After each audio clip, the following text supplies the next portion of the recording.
বাবু কোথায় আসছো তুমি? হ্যাঁ, ঘুরতে আসছো? হ্যাঁ আব্বু, কোথায় আসছো ঘুরতে? একটা সুন্দর জায়গাতে আসছো, হ্যাঁ গ্রামীণ একটা জায়গাতে আসছো। ওই যে ধান ক্ষেত দেখো কতগুলো, এখানে দেখছো নতুন ধান চারা লাগাইছে। কত সুন্দর একটা জায়গা। বসে আছে ওই যে রেজন আমাকে ডাকে।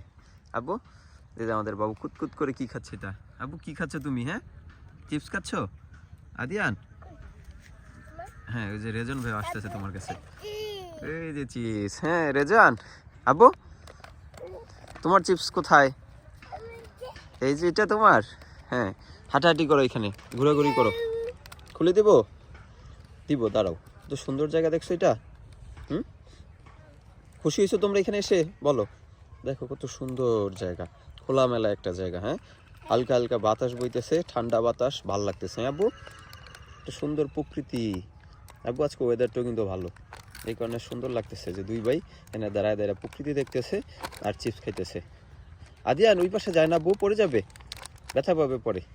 এই পাশে দাঁড়াও, ওই যে আদিয়ান নৃত্য করে, কেমন করে সে, নাচু করতেছে। হ্যাঁ, রেজনা করতেছে। আস্তে আস্তে আস্তে, ব্যথা পাবে। ঠিক আছে, দেখো ওই যে দেখো দিগন্ত জোড়া সবুজ আর সবুজ। হ্যাঁ, ঠিক আছে, দেখো এর জন্যই নিয়ে আসছি আমি তোমাদের দেখানোর জন্য। কত সুন্দর জায়গা এটা। পাখি, ওই যে এখানে পাখি উড়ে যাচ্ছে, বলতেছে পাখি যা। হ্যাঁ যাবে, চলে যাবে। ঠিক আছে আব্বু, খাও তোমরা চিপস। হ্যাঁ ঠিক আছে, ওকে, বাই বাই, আল্লাহ হাফেজ।